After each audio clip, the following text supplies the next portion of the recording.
Good evening, everyone. How are you?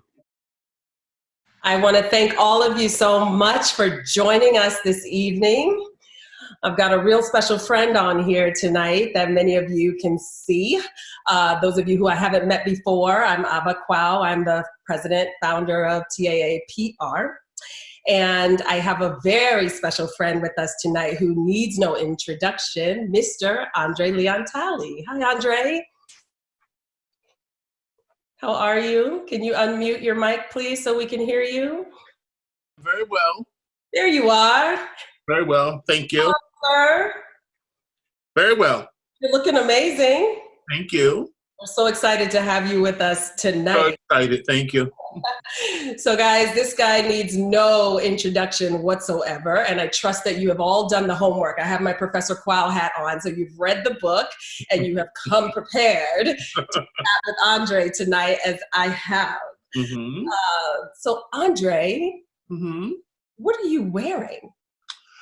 Well, I'm wearing actually it's African fabric, wood block, Dutch print. I think bought for me in Ghana, and then I had it bought in Ghana, came to America. I sent it to Tom Ford. He made me my shirt. And I'm wearing a hat made by Rod Keenan, who lives in Harlem. Wow. Straw hat, and this is my uniform. But what I want to talk about is the screen behind me. Oh.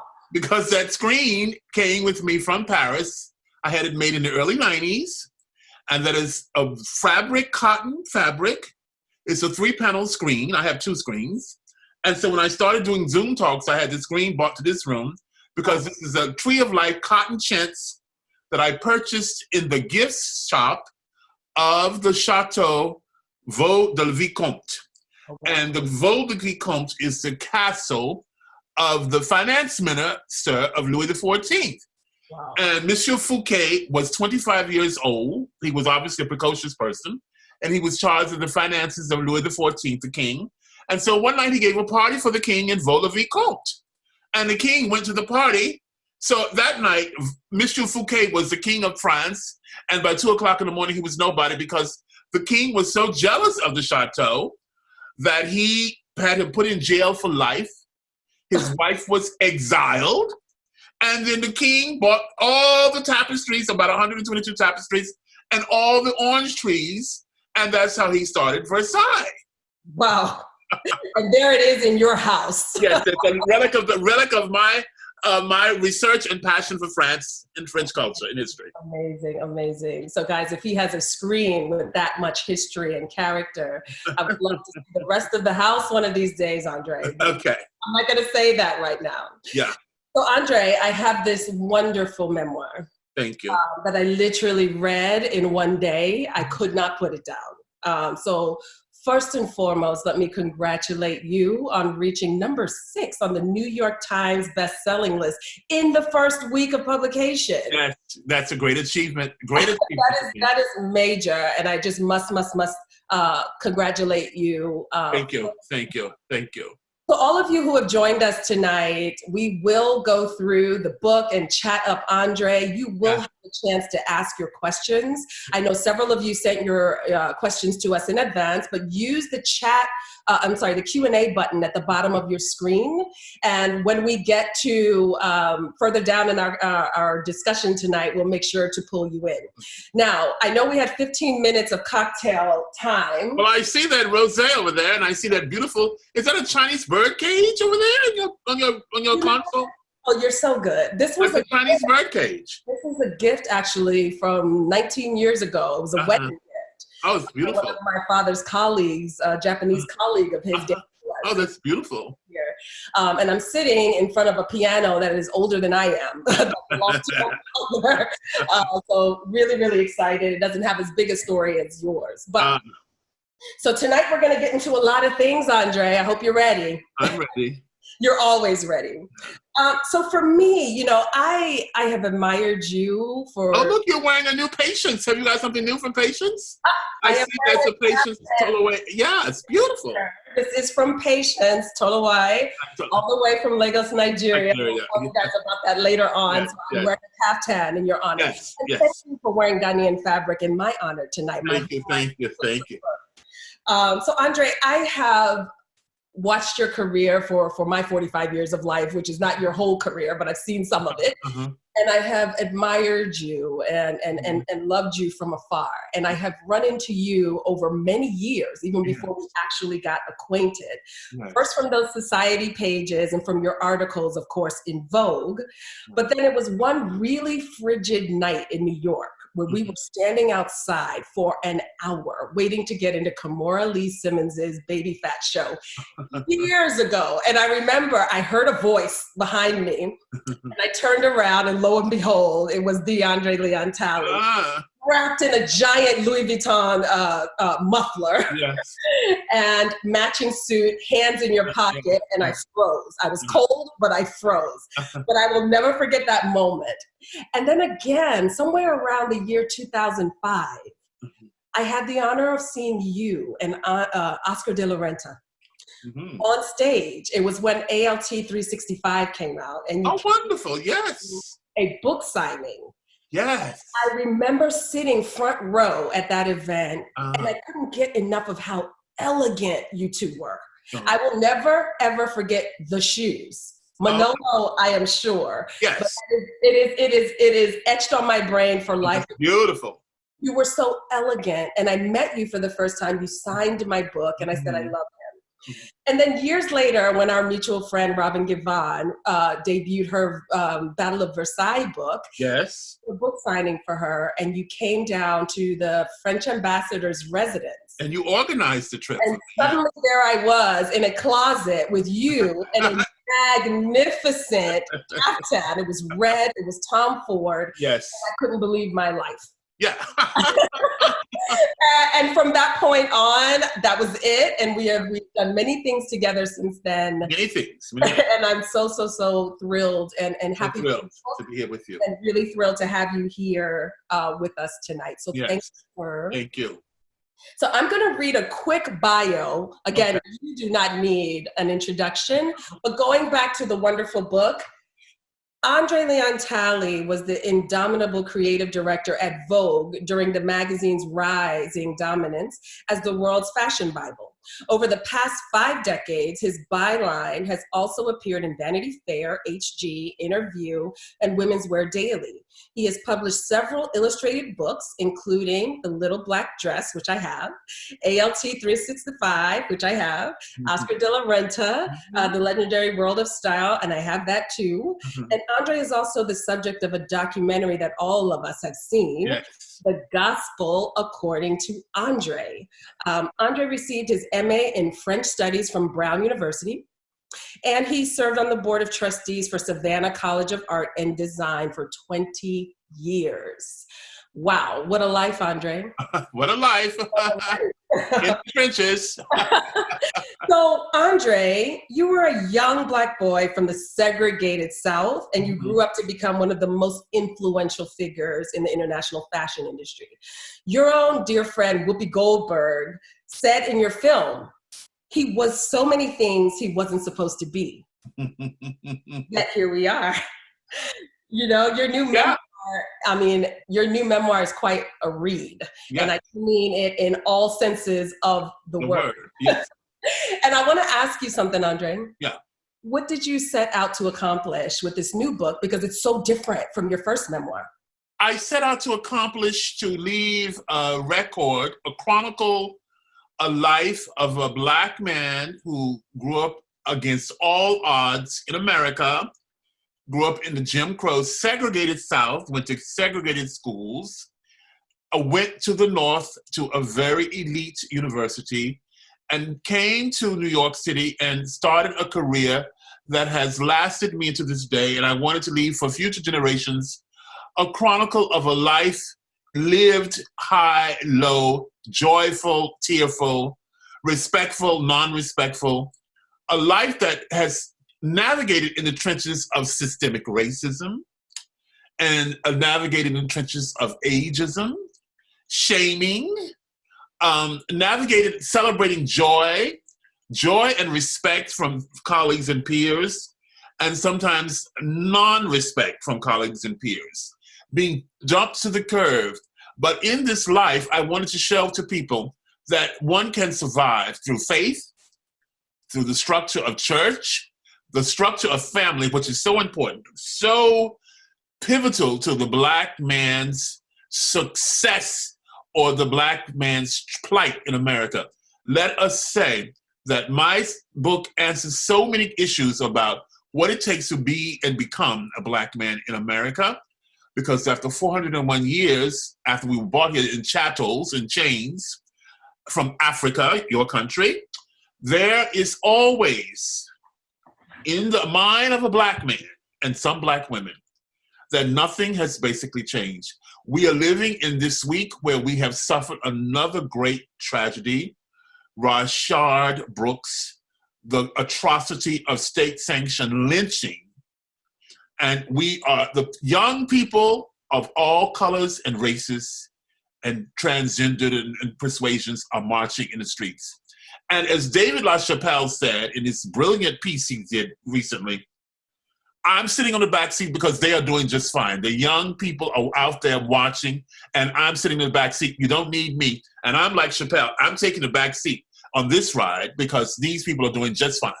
Okay. I heard him say it. The streets will speak for themselves. They don't need me, Dave Chappelle. They don't need me. David LaChapelle said that. And that is beautiful. We need, as a Black man, this book shows me, in my voice, I hope will say, I know this book has brought joy to so many people, men and women, and sometimes people cry in parts of it, sometimes people laugh, sometimes people are happy.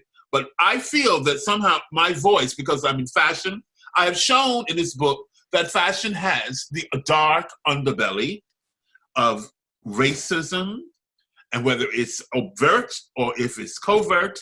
And I've shown also that although fashion can be perceived as a glamorous industry, no matter who you are as a Black person in America, you have got to wake up and be smarter than the white counterpart next to you at the next desk in order to survive. And that's what I wanted to achieve with the book. Well, we're going to get into a lot of things tonight, including, you know, your thoughts on how you were treated over the years. Yes. Such an illustrious life. Yes. So I'm going to go back. Well, first of all, before we get into it, why the name, the Chiffon Trenches? I've got a lot of people asking why that name. Well, this is my invention. No one gave me that. My editors did not get. I went with my proposal, Chiffon Trenches. I think I'm very creative with words. I feel very skilled. And one day, maybe about 10 years ago, I was thinking, the chiffon trenches. And for me, chiffon is symbolic of a very beautiful fabric, fluid, elegant, floating, very rare fabric, very high quality. And it's chiffon in the trench. So it's a metaphor for a trench is water. Trenches of war. When you're in the trench, you are fighting for your life. You're being shot at or shot down. You're throwing grenades at someone, and you're hoping that you're going to escape the grenade being thrown back at you. So therefore, I see my life as gossamer like chiffon, but always in the trenches, and that's what the title comes from. Okay, well, thank you for telling us that. There's some different theories as to what that means. And that's what it meant to me, and that's what it tell you that in the end. Yeah. So I'm going to go all the way back to where it all began. Well, first of all, you were born in Washington, D.C., and where I am now, but raised by your grandmother and your great-grandmother, China. And every time I read that, I conjure up this idea in my head.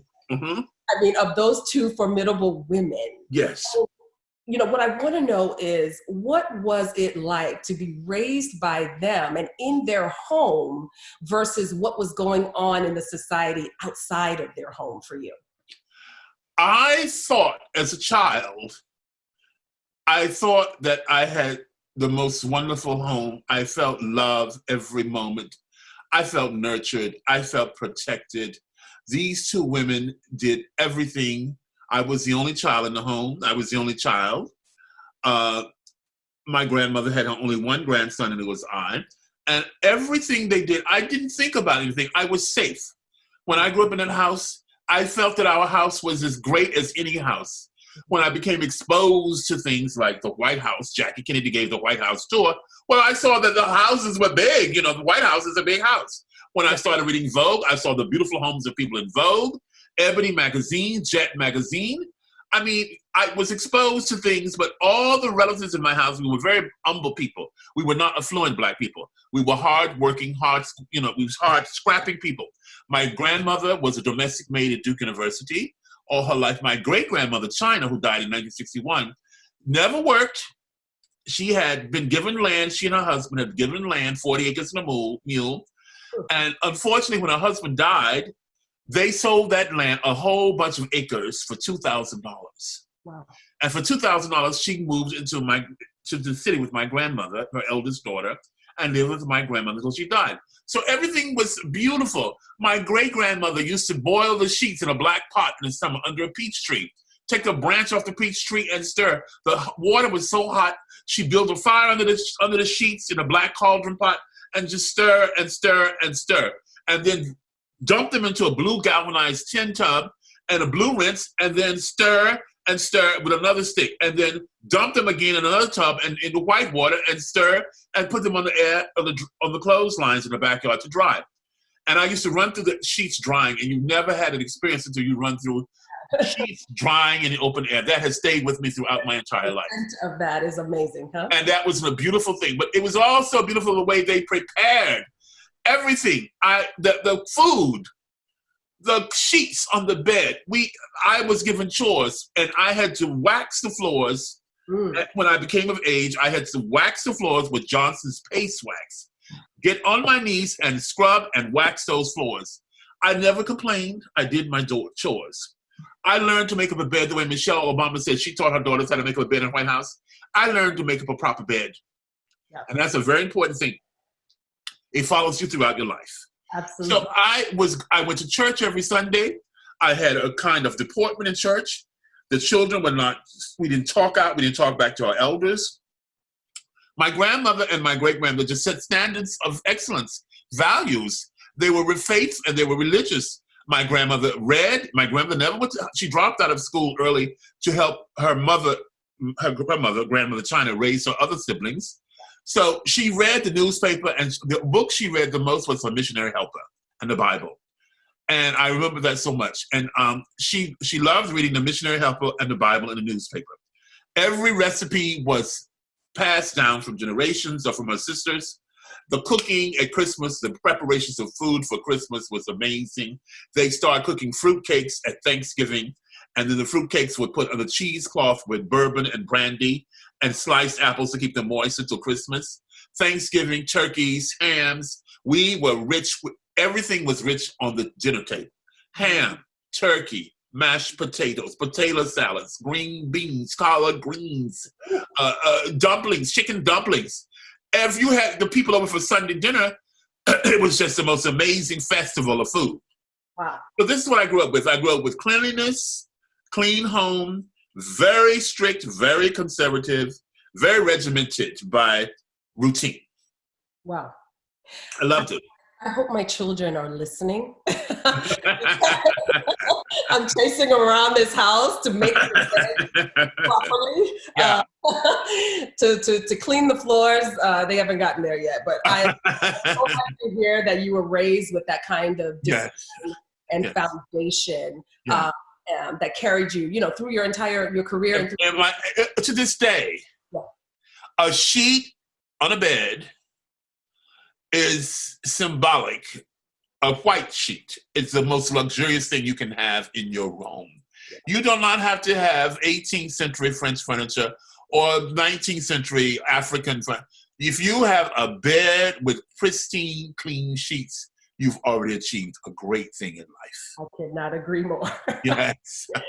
So Andre, all of this was going on in that wonderful home, but somehow you had a yearning to read, and you would cross town into another part of town to go to the library to read all sorts of things, including Vogue magazine. Mm-hmm. You risked your life to cross town at that time.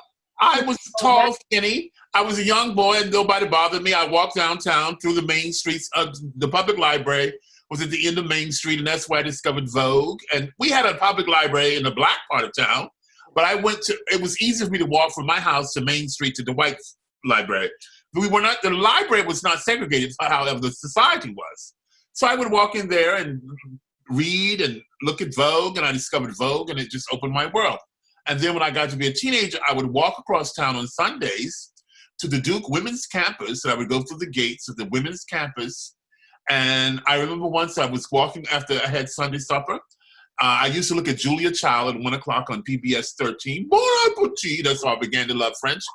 And I love Julia Child. That's where it came from. It was from Julia, because I was wondering where this love of French came from.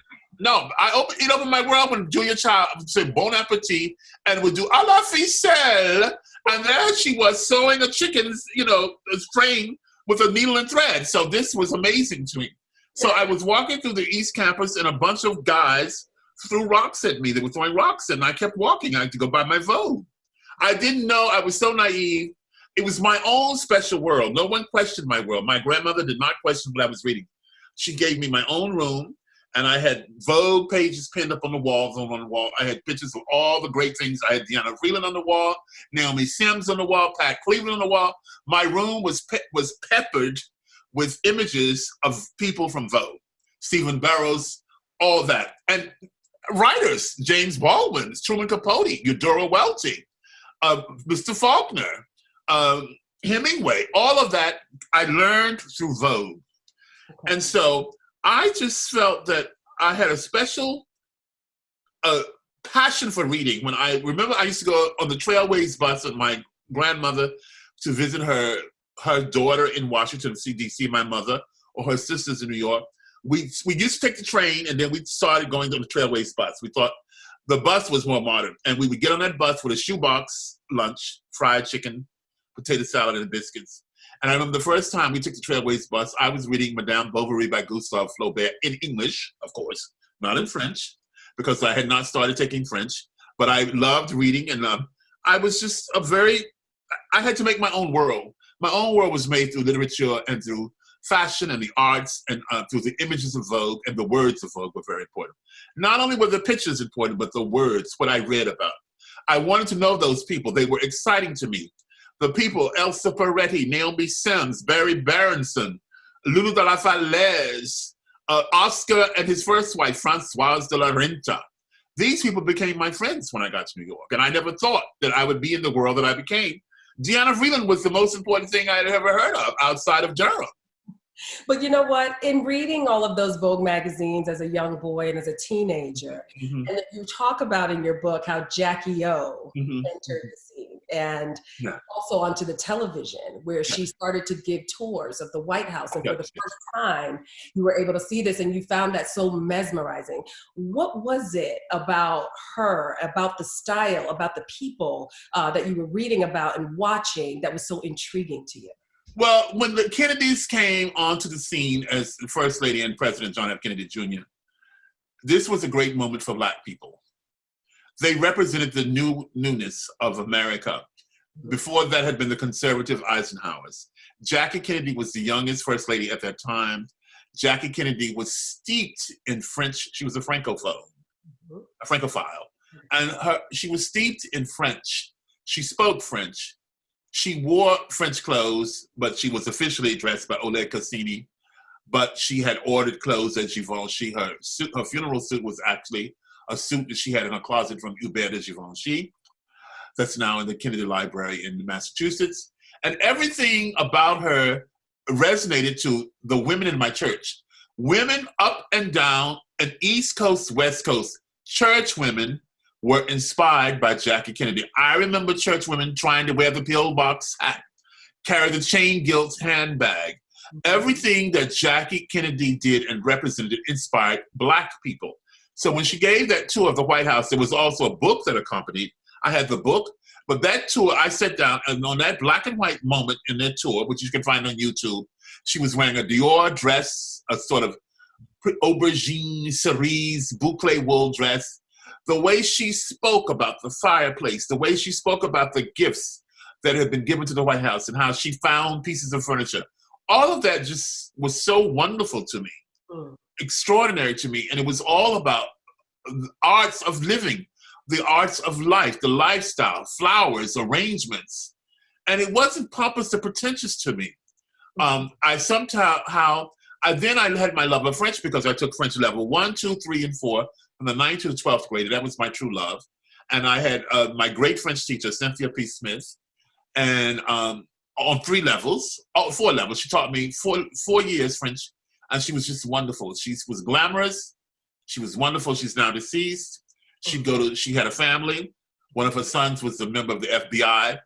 I was frightened of him. I was intimidated. I wouldn't talk to him because he was playing football. Because, all the boys were out on the football or basketball courts. I was at home reading Vogue.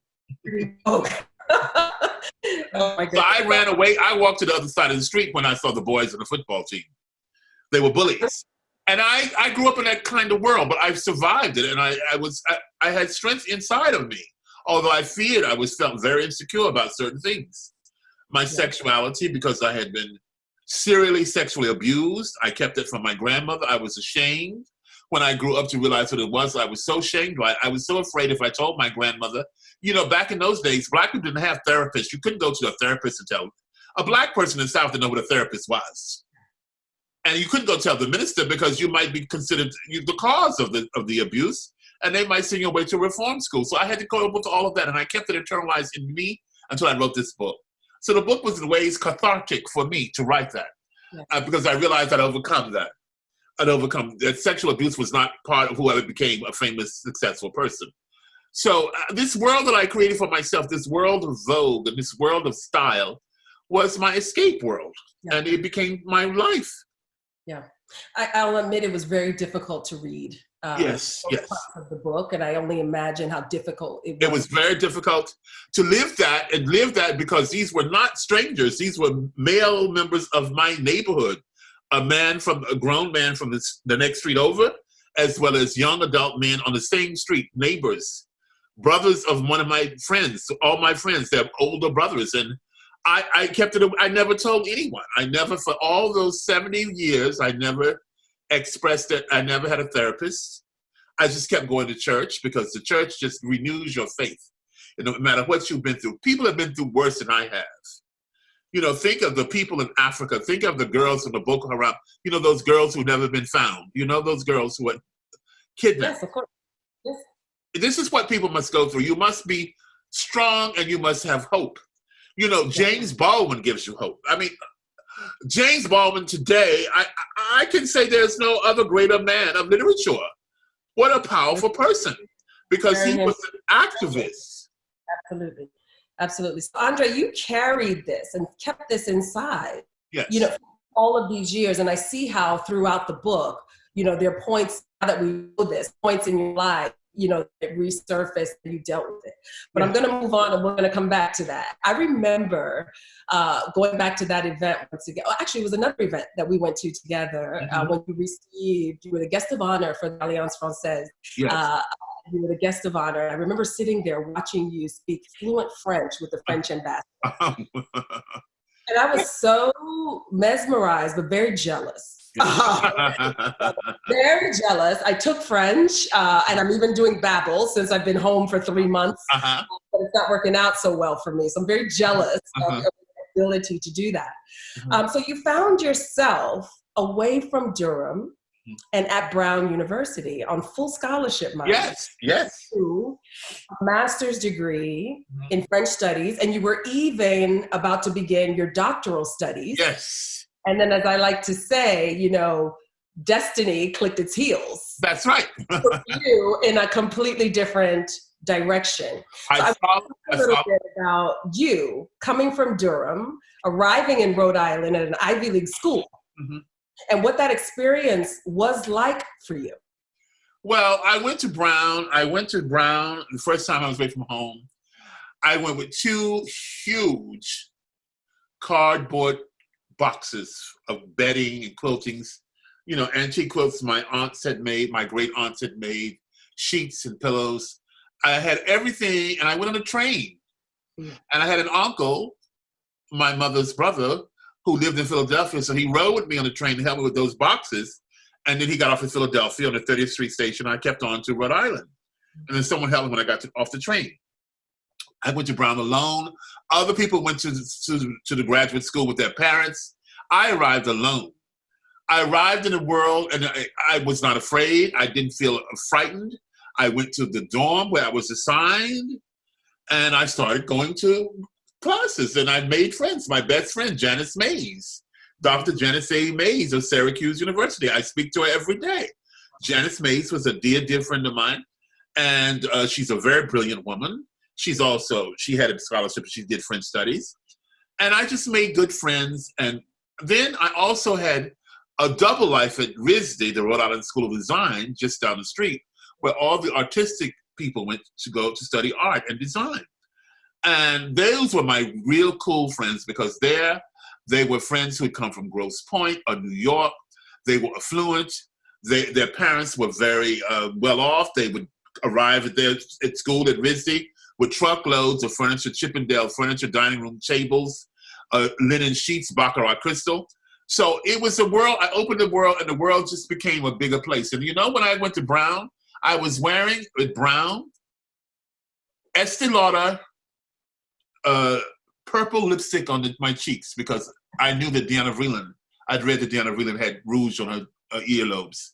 And then Naomi Sims had been in a story, and she said, well, she sometimes adds a little grape Estee Lauder to highlight the color of her cheeks. And I would go to class on a weekday with a lot of Estee Lauder on my cheeks and Vaseline over the grape to make it shine. And nobody bothered me. If I'd done it in North Carolina, I would have probably been killed or beaten up by the bullies, by the boys on the football team. They would have knocked me down, and I would have been expelled from school had I done it in North Carolina. And I was wearing vintage clothes. I was wearing clothes from the thrift shop, and nobody bothered me at Brown. People, and Janice loved me. We became friends. We are still friends to this day.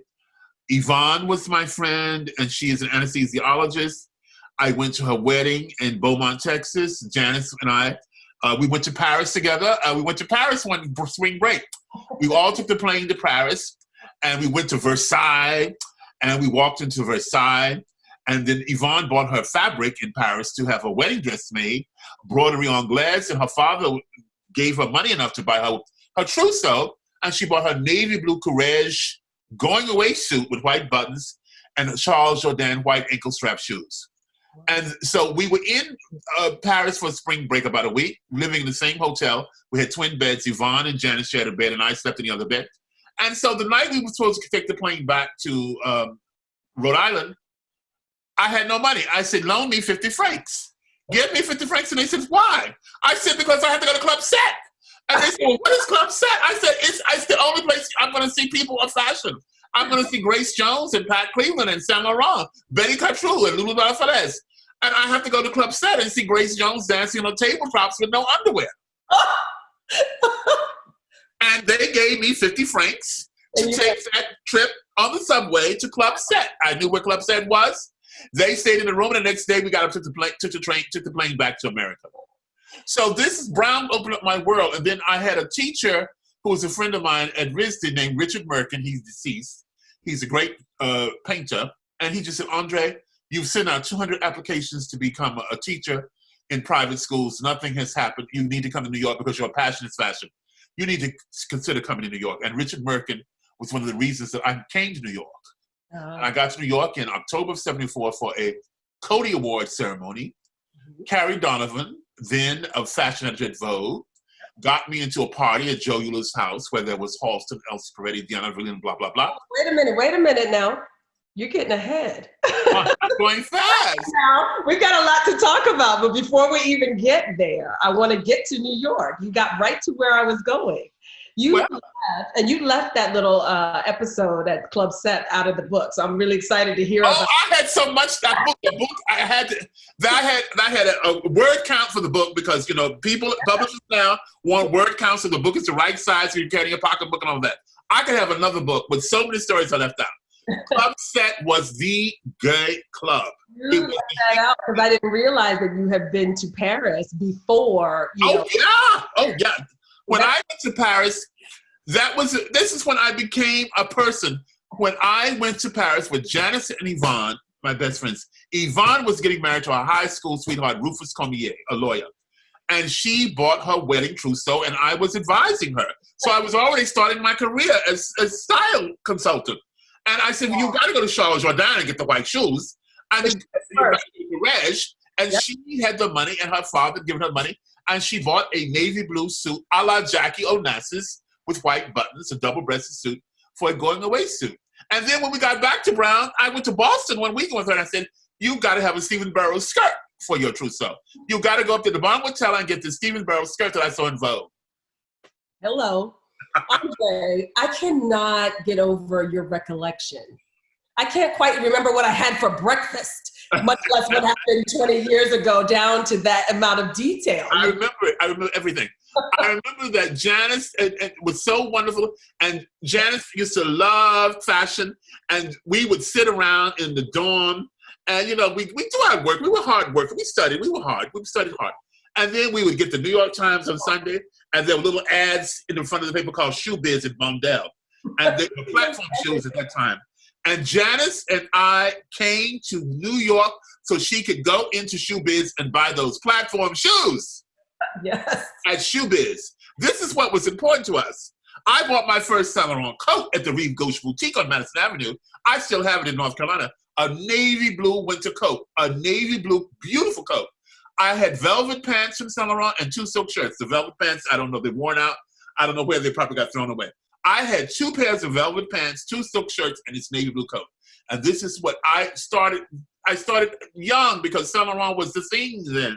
Yes. Saint Laurent, the Reeve Gauche was, the word Reeve Gauche stood for everything. Yes, it did. But Andre, let me ask you something. You often speak about your clothing as your armor. Yes. So this 2 shirts and the velvet pants and the coat and the shoes you speak about in the book during your Brown University days. Yes, yes. Were indeed a form of armor and an expression of who you had become at that time. Exactly, at Brown. And Reed Evans made me my first pair of silk evening slippers. He was of the Evans shoe dynasty. And I kept those shoes forever. I wore them out. They were beautiful. It was my first pair of custom-made shoes. And I just loved custom-made shoes. But what happened when you went home to Durham in this new armor? Well, when I went home to Durham, I would wear suits. I would dress appropriately for my grandmother and going to church. But I did have a navy blue maxi coat to the Brown that I bought at a thrift shop. And, you know, then it was called the Midi and Vogue. And I was wearing a navy blue coat with gold braid and gold buttons. Yeah. And I got out of the car, and my mother and my grandmother was going ahead. And my mother said, you can't walk in church with me with that on. You're dressed like the Phantom of the Opera. Is that in the book? I said, well, you go ahead. I realized that. I said, well, you just walk ahead. I'll come along behind you. And I'll sit, you know, in a pew by myself. And I realized that I had to respect my mother. But I thought, well, then my mother doesn't like me. She doesn't like the way I dress. I was around 22 years old, 3 or 4 or something. And I thought, okay, I'm looking fine. This is what I had chosen to wear. I will be fine. I never stopped wearing these clothes. I love that midi coat. I loved that midi coat to the ground. When I had that navy blue officer's coat on to the ground, I thought I was dope. Ooh. I was woke before people woke. I knew vintage. Woke, I was reading Vogue. I read Vogue, and in the Vogue. Somebody else have you been talking to? So Andre, you show up in New York City with your Phantom of the Opera look, and you're sleeping on a friend's floor. An apartment, and you started an internship with the majestic Diana Vreeland. Yes. Somebody who you had studied and adored, and there you were all of a sudden in New York. Did you have an accent from Durham, North Carolina? No, I never had an accent, a Southern accent. I always spoke the way I spoke. People used to say, are you from the islands? Are you from the islands? Or are you from British? I said, no. This is the way I speak, because speaking French early at an early age and loving English literature, this is the way I spoke. And I listened to the way people spoke. I was very conscious of the way people spoke. I was very conscious of Jackie Kennedy on their tour in the White House, on the black and white television in my bedroom. I was very conscious of Julia Child, Bon Appetit. I was very conscious of the spoken language. I was very conscious of Truman Capote's voice, because every Thanksgiving I would look at A Christmas Memory on a CBS. It was a special based on his beautiful novella about his Aunt Souk. And it reminded me so much of my grandmother and my relationship to my grandmother. So I was very conscious, and I spoke in this way I speak now. And I came to New York, and I had a letter of introduction from Jane Kleinman, who had been at RISD. Her father wrote a letter of introduction. He was, I think, president of Kaiser Roth Hosiery. I got the letter of introduction to the museum, where Mrs. Vreeland was special consultant to the Metropolitan Museum, the fashion and the costume wing. She got that job in 1971, and she kept that job until 1989.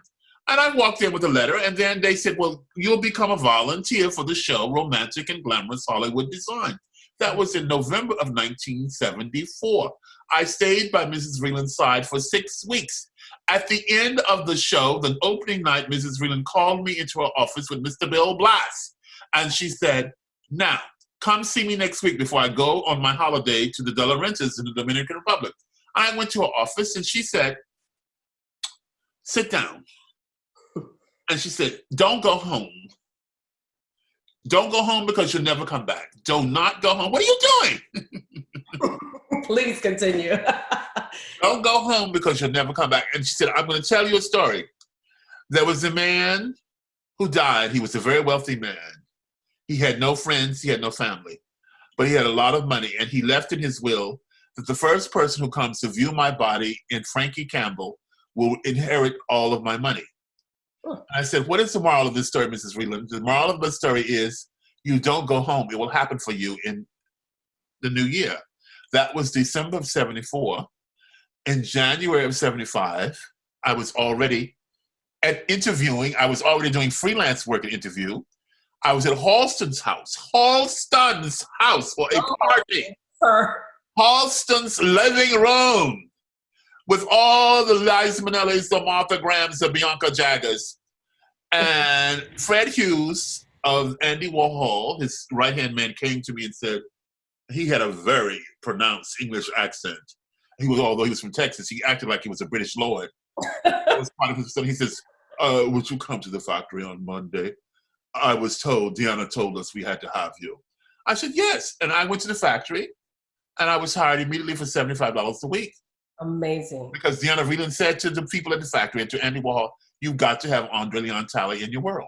But André, you didn't just come and show up in all of your... I spoke. When I spoke, I articulated knowledge.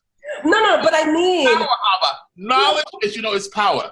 I spoke power, truth to power. When I talked, Mrs. Vreeland must have known when she said, to buy us a cut of the Adrian gowns, I knew of what she was talking. And she must have been impressed with me. She was impressed because I was tall and skinny. As you can see, I was a skinny beanpole. I was a beanpole, Jack and the Beanstalk.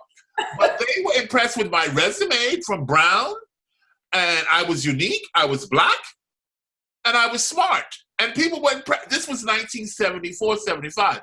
This couldn't happen today because in today it's tougher for people.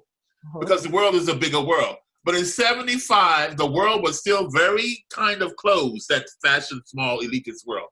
Factory was a very small staff, women's wear daily. The whole thing was very special. And I just think that when I spoke, I must have spoken volumes of knowledge. Because you managed to win over the heart of this woman. Yes. And I have another friend here with us today. Yes.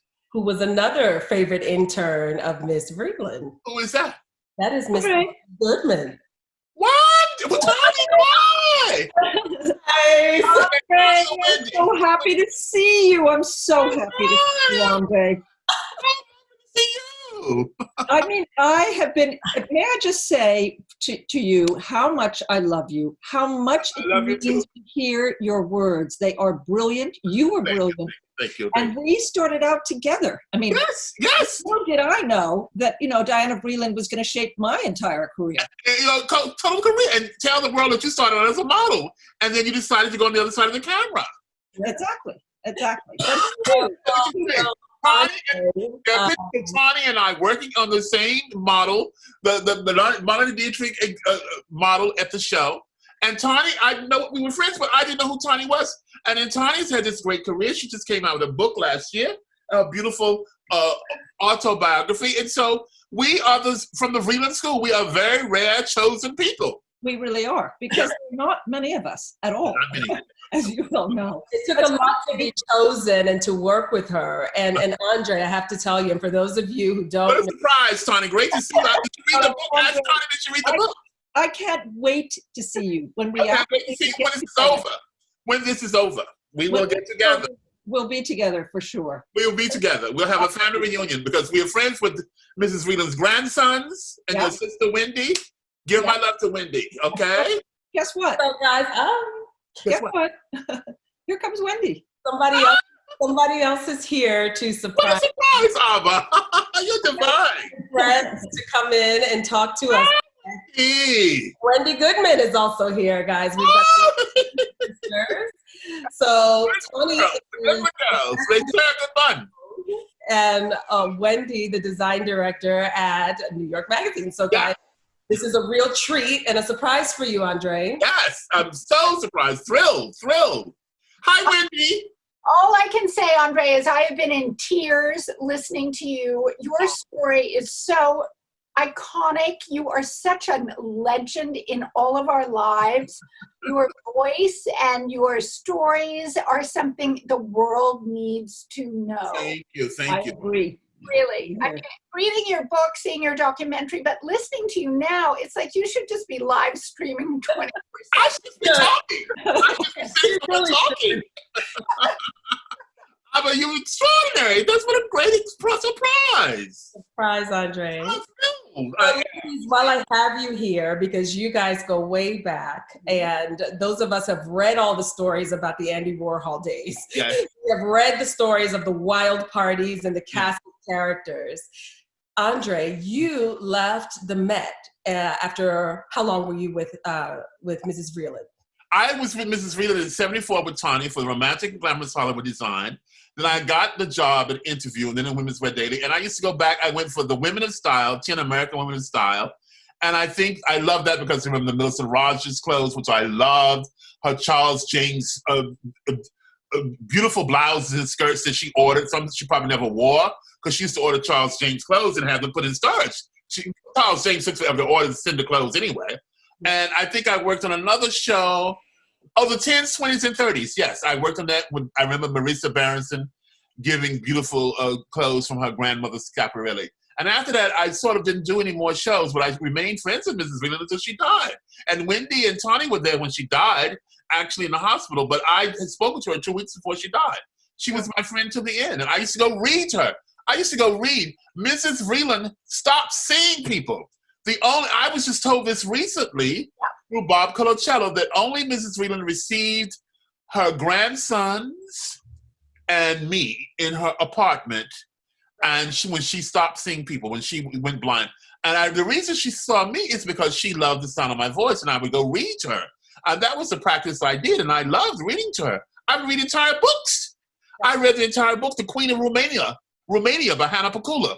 It took weekends and weekends to read, but I read it.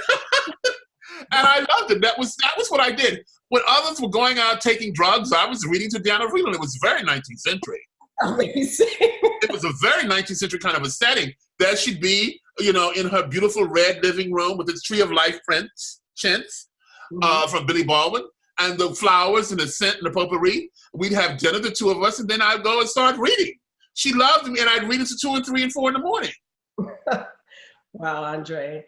Ladies, I cannot thank you enough for being part. Thank you, girls.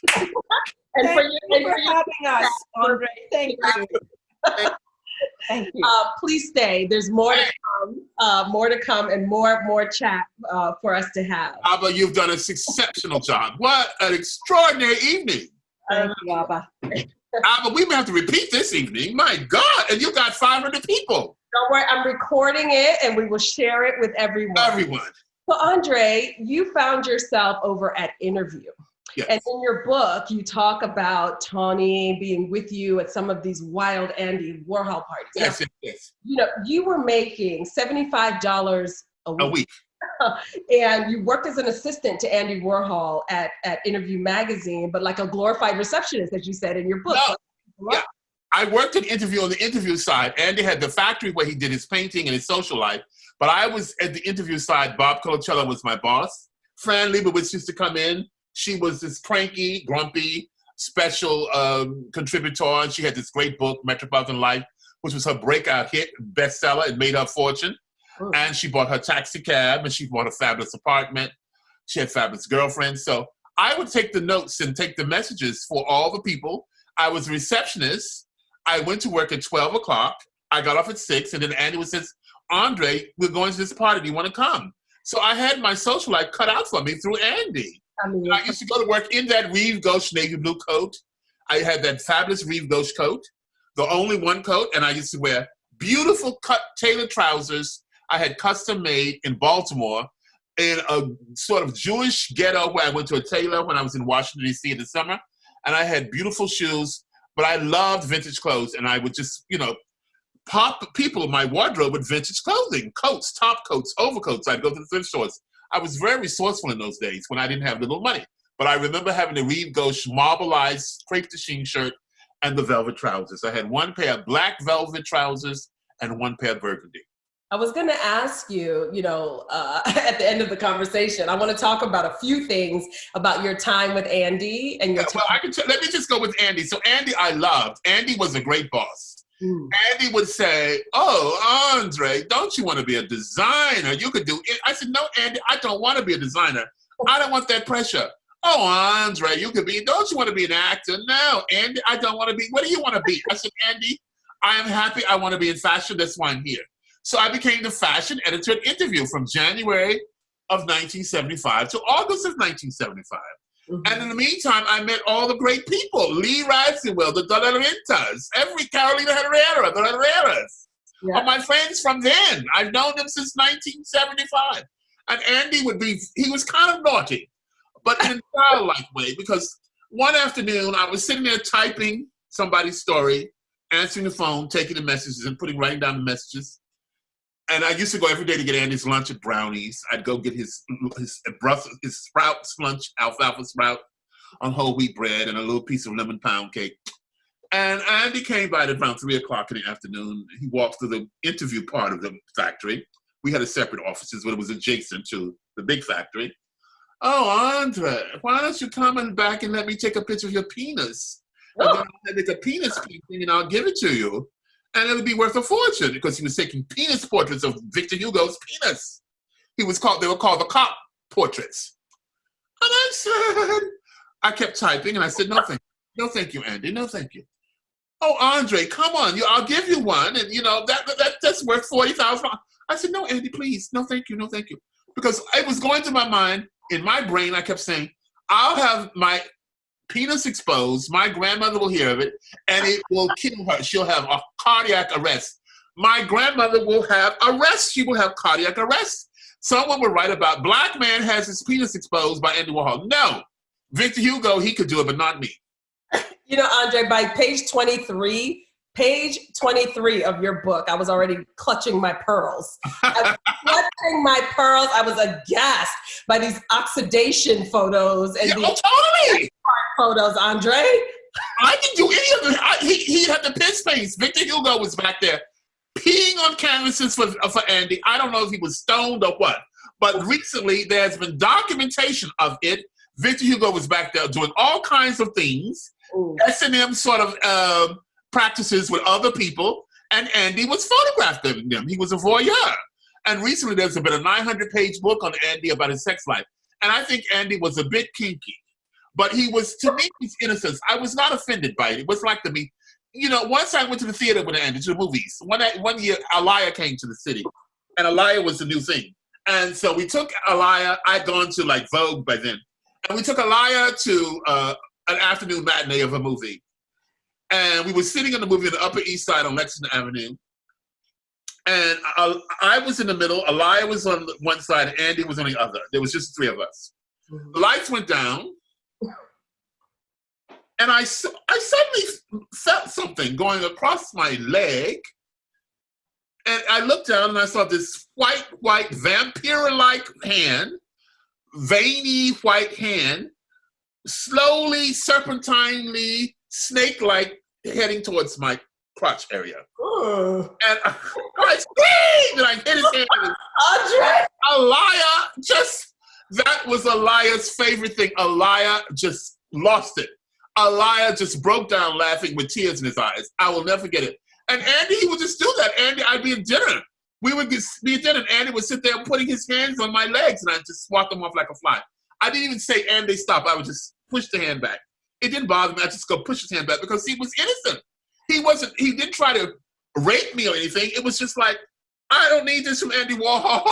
He's curious, but let it go, let it go, let it go. Maybe it was the wrong thing, but that's how I handle it. I literally read that page like the book, Andre. Oh my gosh.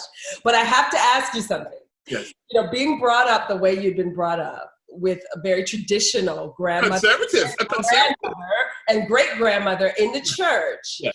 Here you were in the sex, the drugs, the wild rock and roll, Studio 54. All of it. Here you were. And I'm curious to know, did you hear? In the book, you actually said you didn't indulge, but so much because you feared God and ancestors as foundation, according to Toni Morrison. You know, I hear my father's voice in the back of my head. That's why I said no all day. How did you make it through the sex and the drugs and the wildness coming up the way that you came up? Fear and the ancestral recall. The ancestral recall. When Andy said, oh, come back, let me take a picture of your penis, I thought, what? No, I never heard of such a thing. And then I saw all the sex dens of 54, the sex dens on the Lower East Side, the sexual dens. That's not in the book either. I didn't write about Bianca Jagger and in her Zondra Rhodes Quinlan, did I? You wrote about her, but not all the details. So tell us, give us. Bianca and I were very close friends. We still are.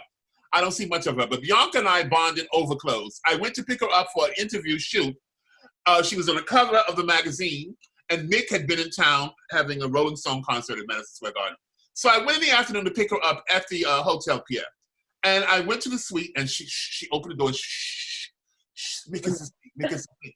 And we tiptoed, and she says, come in here. And we tiptoed into the walk-in closet in the suite. And she pulled out the things she wanted to take to the studio.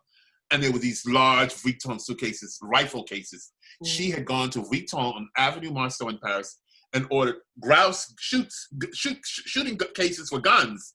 They were like long coffins. So when she put her Zondra Rhodes Quinlan ball dresses in them, she didn't have to fold them up. They just went straight flat out like a coffin. Mm. And we piled them up with her clothes and went down to the interview by taxi. And we became friends. And so we would hang out. And then she was, at one point, dating maybe Anthony DePortago, and he had a big stretch limousine. And one night she was in a Zondra Rhodes Quinlan, and we'd heard about this club in what is now the meat packing district of Manhattan, where there was sort of S&M things going on, and we were just curious. So this was around 2 o'clock in the morning, and Anthony dropped us off, had his limousine take him back up to the Carlisle, and had sent the limousine back. And Miss Bianca Jagger and I walked into this club in a loft on an elevator. It was dark. And there was all men, and we sat down on a stage, on a platform. She in her Zondra Rhodes Quinlan, me in my Saint Laurent Velvet and Reed Evans Potossoir shoes. And we sat there, and we were very like, we could just tell. We knew we weren't supposed to be there. We just sat there anyway. No one spoke to us. No one said hello. These men were focused. They were occupied. And there was a room on the left of this platform. And people were lined up. And they were quietly lined up, queued up, and they were going into this room and coming out. And I said, Bianca, what do you think they're doing in that room? And she says, you should go see. I can't, but you should go see. And so I caught up the nerve to walk over to the door of the room, and I peeked into the room. And these men were lined up. There was a man naked in a clawfoot bathtub. They were lined up to urinate on this man. And I walked back to Bianca and I said, Bianca, we must go now. We have to leave because they are urinating on a man lying in a bathtub. I do not understand. Let us get out of here. It's 3 o'clock in the morning. Let's just go. Go home. We got to go home. And we left. Another time, I went with Louis La Falaise in Saint Laurent Couture taffetas. Saint Laurent, the Grand Ballet Russe taffetas to a club in the meat district at 4 o'clock in the morning instead of the bar. And there was a man urinating into another man's mouth. And Lulu was in taffetas from Yves Saint Laurent, velvet taffetas and jewels. And I said, Lulu, get out of here. This man is going to pee on my shoes. Pearls are clutched. Andre, I giggled so hard at the point in the book when you said you ran out of there. I had to run. Exactly. Like I was reading it like, with one eye open. I ran from these scenes because in 54, someone showed me in 1978 in the summer, someone showed me the dark side of 54. In the balconies, people were so stoned out of their minds, they were having sex. Men were having sex with women. Women were having sex with women. People were having sex, they were so stoned. And I saw that and I said, oh my goodness. I just walked down the stairs. I love 54 because I would meet friends, Mika Erdiger, Nan Kempner, Dion van Furstenberg, but they never participated in that scene. You had to go up to the balcony. But this was Sodom and Gomorrah. And I just kept thinking, I got to get out of this because this is what I grew up in a house that was so conservative, but so right. And this is the person I am. There is the fear of God in these scenes. I mean, I was voyeuristically, maybe. I would have run out of there because I grew up in a very similar upbringing myself, and I hear my parents' voices, like, really? But, you know, I have to ask you something. I went to the Anvil, a leather bar, Rudolph Nureyev and Lee Radziwill and Andy Warhol. Lee Radziwill, Andy Warhol, and Nureyev and I went to the Anvil, a leather bar if ever there was one. Okay. Clutching pearls still, just even listening to this. My young ears, and I'm not that young, can't handle it. Stop. You know, guys, I could literally talk to you for 6 hours. I could talk to you, and I hear you guys in the chat saying, let's keep talking for 6 hours. But he's going to get sick of me. He's going to get sick of me pretty soon. So I'm going to move on. Let's move on. Move on. So, Andre, you got poached by who you call the kingmaker, Mr. Fairchild, and brought over to Women's Wear Daily. Yes, yes. And at that time, you know, Women's Wear Daily ruled. You know, it was the Bible, if you will, of the fashion world. And you got poached. And after 9 months or so at interview, you found yourself here. Now, you describe Mr. Fairchild as brilliant, but you also talk about him as somebody who could be vicious and cruel when he was crossed. What did he teach you? What was your life like when you went over to Women's Wear Daily? Well, I had two great teachers. Deanna Vreeland taught me to look at clothes, analyze clothes from the inside out. She taught me how to analyze a dress. Its inherent beauty is in the way it's crafted. The seams, the linings. The lining is as important as the exterior. And Mr. Fairchild taught me how to do a critical analysis of a collection of clothes. Mr. Fairchild taught me, and I owe everything to him. He stood over me as I typed and taught me how to go behind the man or the woman who made the clothes. What is the narrative? What is the motivation? Who is that person who has designed that collection? He taught me how to review a clothes in a very unique way. I owe it to him. And I never took a note. I took notes in women's wear because I was young. But I had to be quick and look at things with my eyes. And I had to think. And so when I was at the Saint Laurent first couture show in January 78, and he did this great collection inspired by Porgy and Bess, the Black Opera, I felt at home. The clothes were like church clothes of my family. My family did not wear clothes like Saint Laurent, but the colors, the fabrics, it was like church clothes. The music. And then I had to go talk to Mr. Saint Laurent and find out, why did you do this collection inspired by Porgy and Bess? So this is what Mr. Fairchild taught me. Go behind the dress. Why does Madame Grey make unique dresses? Who is Madame Grey? What does she do that makes her unique? What makes Yves Saint Laurent unique? What makes Marc Bohan unique? So this has followed me throughout my life. And Mr. Fairchild was much like a god, like a journalistic god. People just walked in fear of him. And he could be so cruel. If he got on your bad side, oh, baby, you have to watch out. Yeah. He could do vicious things, but he was a genius. You know what, Andre, you know, it was, again, your knowledge of fashion that seemed to continuously open doors for you. And, you know, Mr. Fairchild, you know, is somebody who taught you a lot, as you said, really to dissect and be critical of fashion, not to just enjoy it, right? So that's really interesting. He taught me also how to see that fashion does not exist on its own. When you see a Valentino collection and you see how fabulous and luxurious it is, you have to go and perhaps get invited to Mr. Valentino's house for lunch or dinner. And you will understand where the luxury comes from. Because that luxurious setting for lunch or dinner or social meal is part of the Valentino world. When you go to Karl Lagerfeld's house, 18th century furnishings and things, this is part of the whole scene, the whole mise en scène of the collections. They are inspired by history. They're inspired by paintings. They're inspired by novels. Maybe once they were inspired by Death in Venice, the novel by Thomas Mann, or the Visconti film. I remember once Valentino was inspired by one of Visconti's great films, and it was just the most extraordinary collection. But you have to know that these people are not just sitting in a vacuum making sketches and dresses and sketches and dresses and sketches.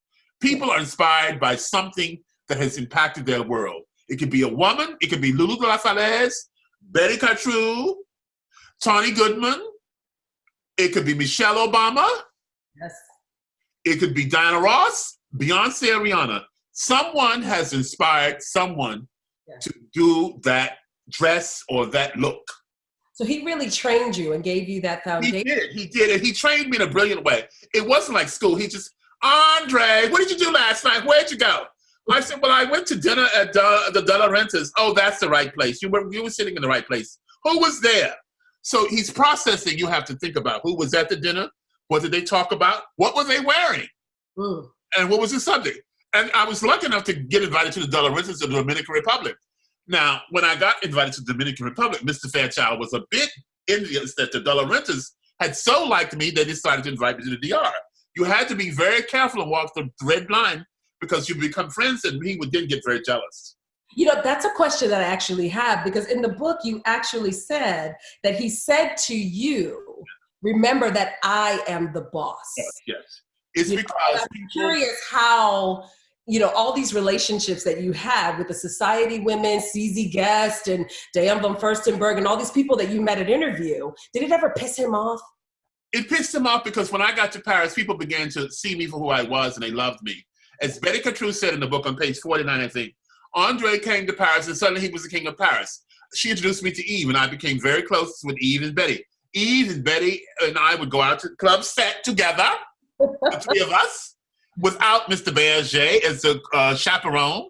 We would meet at Eve's house and have drinks. We were drinking vodka so much one night. I think we each had a bottle of vodka. And the sofa went up in flames. The sofa lit on fire, and there was smoke, and we turned the cushion over and just kept going, went on out to Club Set. We put the fire out, and we just left the sofa and went to Club Set. And we kept saying, well, I hope Pierre doesn't see this smoke burn. I think Mr. Fairchild didn't realize that these people were going to resonate and give me the access that they did, and they adored me and loved me.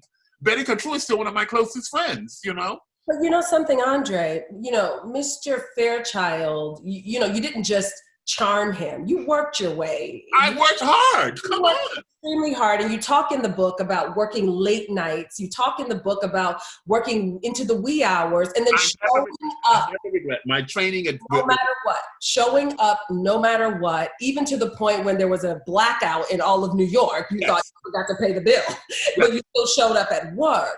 You know, and you were rewarded by that hard work with a position in Paris for Women's Wear Daily as their Paris editor. And you talk about this, and I wrote here, now that I know that you'd already been to Paris, in my notes I said, oh my gosh, you have arrived, you know, that thing. I've been to Paris, I've gone to the André Courrèges boutique with Yvonne. You've already been there. But you say that on your first night in Paris, Yves Saint Laurent and his entourage, and then Karl Lagerfeld and we skipped over something before we even got there, and I'll come back to it. They hosted, actually, let me get back to that before we even go ahead. Okay. You talk about in your book, before you got to Women's Wear Daily, at Interview, you were the person with all the fashion knowledge. Yeah. So Andy assigned you in 75, May, the year I came about, to go to the Plaza Hotel and to interview Karl Lagerfeld when he was creative director at Chloe, and perched to really take his throne as the king of the fashion world at that time. Yes. And I feel that all of your French studies, all of that prepared you for that one. It did. Tell me about going into that space, interviewing somebody who was so huge in the industry and at that point in your life.